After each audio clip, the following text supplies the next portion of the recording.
Welcome to Natural Recovery from Suffering. This is Scott Killaby. We have unmet needs and we don't express them. Those unmet needs then create suffering because those needs become demands on other people. And when something is a demand on someone else, it's a setup for suffering, an unexpressed need like that.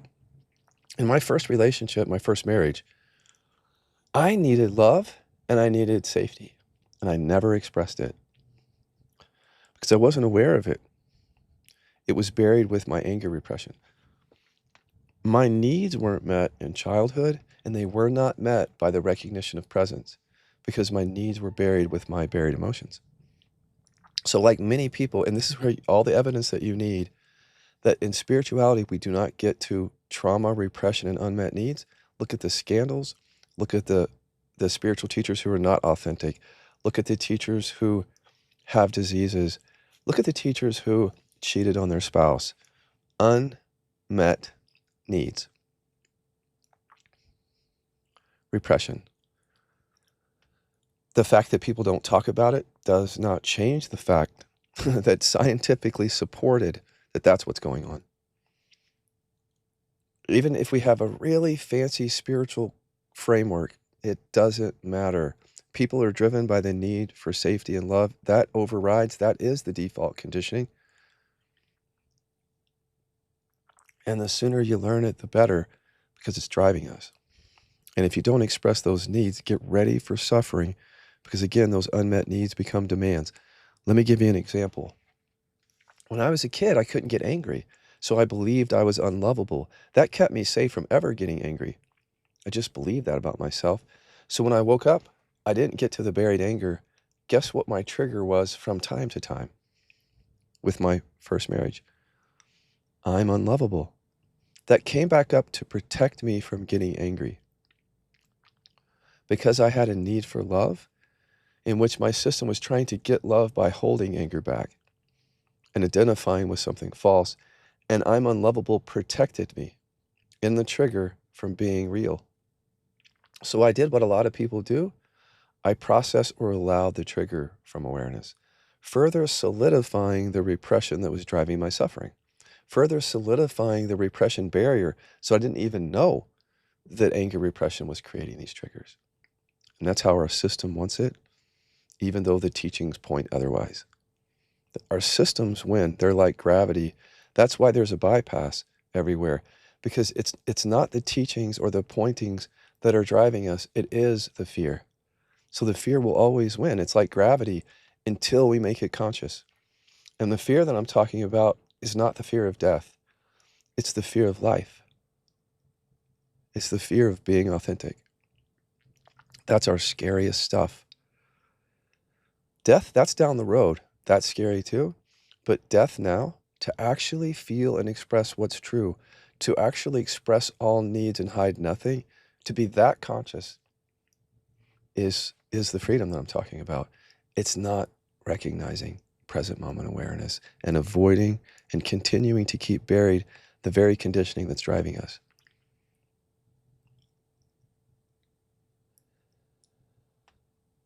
I've been in relationships in different times of my life which I've seen different aspects of this. For example, I've seen relationships in which people were not aware of their needs at all. And these are the kind of people who would get triggered because they're not in touch with the fact that they need people to keep them safe. They're not in touch with the fact that they need their space a certain way, that they need, that they can't articulate it, that they need boundaries, that they need to take a break from time to time, that they need intimacy. We're carrying these things around. And if we don't express them, then these needs become demands on each other. I need you to love me, but I'm not going to express it. How can you win in that? How can you possibly love me? And how can this be a win-win for us? If I need your love, but I'm not expressing it, and therefore I'm waiting for you to do something that would trigger me so I can believe something about myself because I'm not being myself here. So the system waits for the trigger to protect itself. If it gets too close to something real, the trigger comes up. Suddenly now I'm unlovable. Instead of just being the awakeness, I would be unlovable for a few moments or an hour. I needed that. I was not ready to be real. And so if you're not ready to be real, the triggers keep coming. The depression, the anxiety, the chronic pain, whatever it is, has to keep coming until you're real. The true measure of freedom is not awareness, it's authenticity. You need awareness for authenticity because only awareness can hold the buried parts of you. But don't fixate on awareness when you have buried emotions that are creating suffering in your life. That's the creator of the suffering. So if you see how beautiful this is, like this is the answer for a lot of us who have been on an avoidant spiritual path. Remember the 3 signs: disconnection in relationship. You have repression in your body that creates suffering, and then that disconnection leads you to number 2, is to find a way to alleviate the suffering.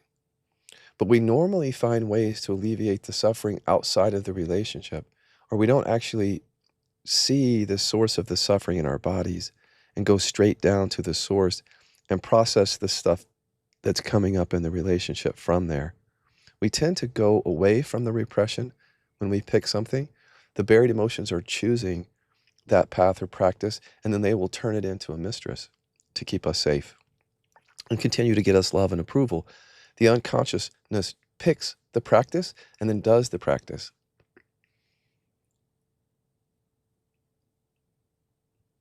For what reason? To stay safe and get love, because it's the unconscious driving it. That's why the bypass continues. That's why the avoidance continues. That's why the seeking continues, because the buried emotions are driving it.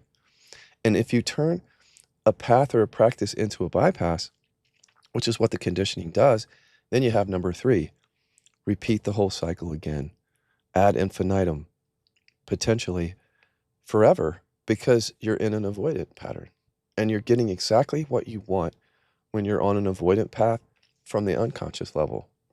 You're staying safe and you're getting love. So you might tell yourself at the conscious level, I don't want to bypass. I don't want to avoid anymore. It's not true. At the unconscious level, that's all that you want. You only want to stay safe and get love and other things like that. Anything at the surface that's different than that gets taken over by the conditioning, which is like gravity. So if you want to go, create a new website, well, that's your intention. But the gravity comes up and says, no, we're going to procrastinate instead. So I'm going to keep you safe. The unconscious drives us, not the stories, not the beliefs, not the narratives or shadows, not the depression or anxiety. Those are the things that come from the root of suffering. They aren't the root of suffering. The ego story, your identity, not the root of suffering. Produced by repression when you were a kid to protect you, to keep you safe, to get you love and approval. It's not what you are. This is where the non-dual teachings are important. Even though there's a bypass, they're very important to me in the whole healing equation, because we need to get the fundamental need met. The fundamental need is not the need for love and safety. Those are secondary. We only need those and keep searching for those because we don't know who or what we are. But recognizing who or what we are cannot just be about present moment awareness. It has to be about allowing it all too. So the fundamental need is to recognize the awareness and to allow it all, to end the suffering and so much more. But because we're driven by repression, when we become adults, it's safer for us just to go to the part of the fundamental need where we recognize the presence. Meditation, mindfulness. The other part of the unmet need, meeting that, we just have such great resistance to it, to truly allowing it all.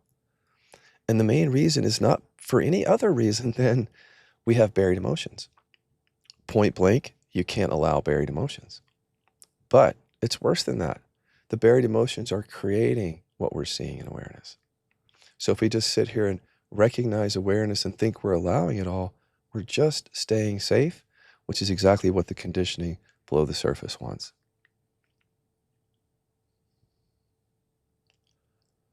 if you can see what I'm saying, there is a way out.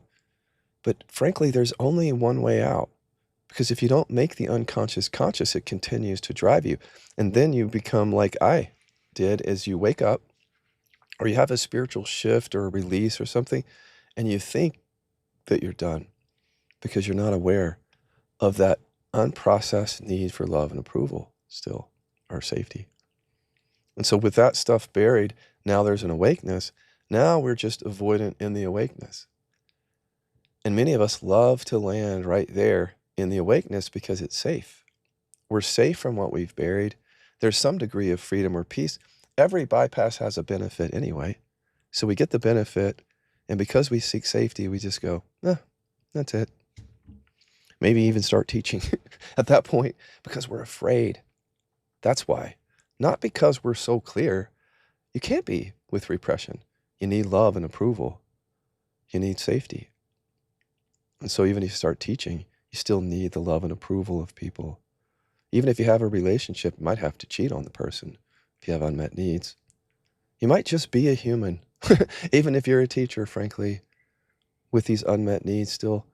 And that's okay as long as you own it. But the issue is that many of us are trying to escape rather than own and integrate our experience.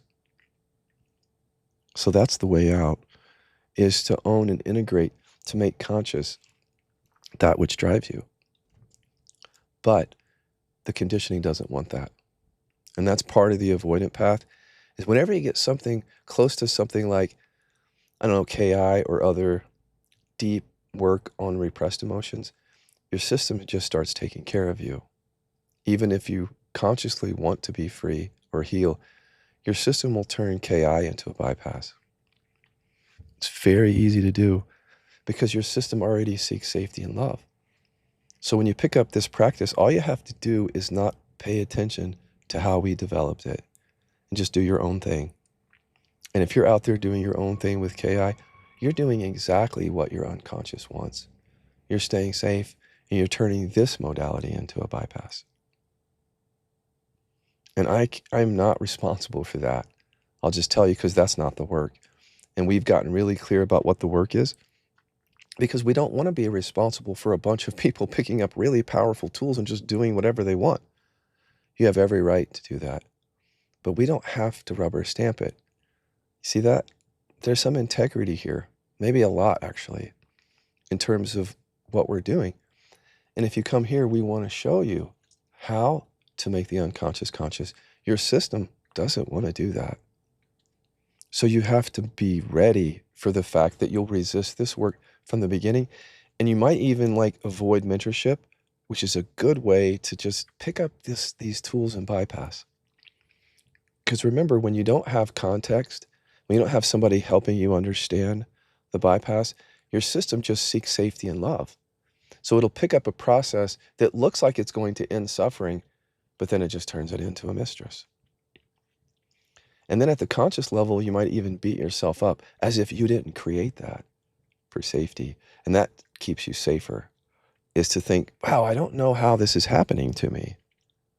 Why do I keep choosing these practices or paths, but I keep sabotaging?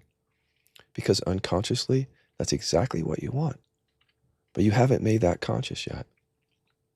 And so you don't want to come to KI, and before you make it conscious, land on some idea that tells you you're already free, that whatever it tells you, because remember, at the conscious level, it just wants to keep you safe. So your viewpoints are there to manage safety from repression. This is why you believe things. This is why you believe you can't be free. This is why you believe whatever you believe, because it keeps you safe. If you could understand that, then you know what the work is not to pick apart beliefs or process beliefs when you're producing those for safety. It's just to allow those and get to the repression that creates them for safety. And then they go away because you're creating those. Not you, the ego, and not you, any conscious element of you, but a mechanism of survival within you creates it. And that's the buried stuff. So now that you understand maybe how I see the path, can we come back to relationship? Because the 3 signs of the avoidant path, I think that points us right back to the disconnection in our lives and in our relationships.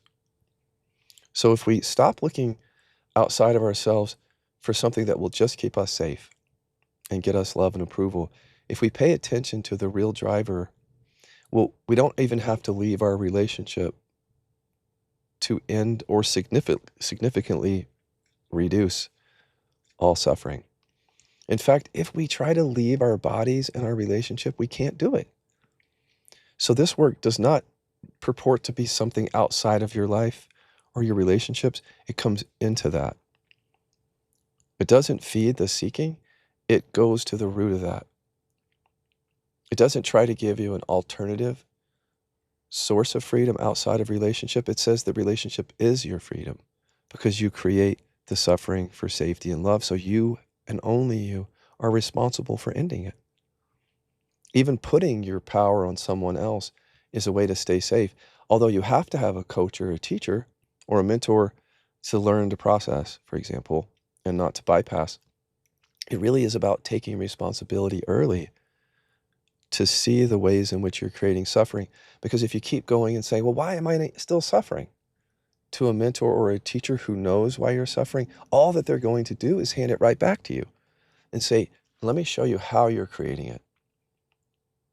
Because if I do anything else, it disempowers you. If I point to presence, then you don't see how you create it. If I just calm your nervous system, you don't see. If I invite you just to rest with a sensation that's uncomfortable, you don't see how you're creating suffering. If I get you to investigate identity, you don't see it. And that's what we want. We want not to see it so that we can stay safe. And we're not aware of that either.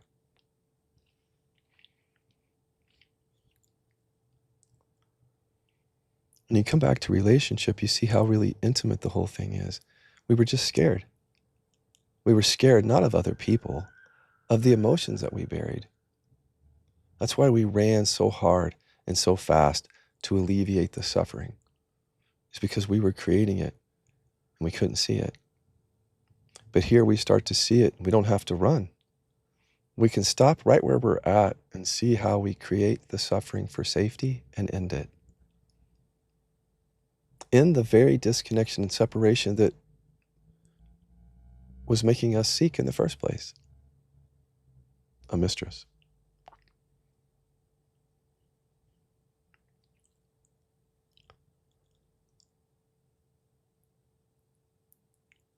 And then we settle into the real peace, not the peace of presence that has repression buried, but the peace and the freedom and the authenticity and the power and the vulnerability, compassion and empathy that we've always sought, but we couldn't find those things as long as we were avoiding our basic needs.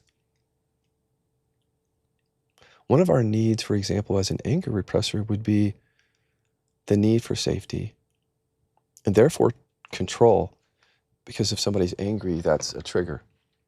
But as we do this work, we start to welcome that anger within our own experience, which changes our relationship to everybody, because that repression was creating the separation. So as that dissolves in the body, we feel that fear of intimacy melting. We see authenticity naturally. It comes about naturally. We don't have to force it. And so all those relationship issues, if we're open, can get cleared up once we take responsibility for our side, and 100% of it is our side. Nobody else is creating our suffering, not even our partners. We have the power to leave any relationship, to set boundaries, to say what we want, to negotiate, to hear, to listen, to talk. We have all that power when we're awake and clear. We don't have any of that when we have buried emotions.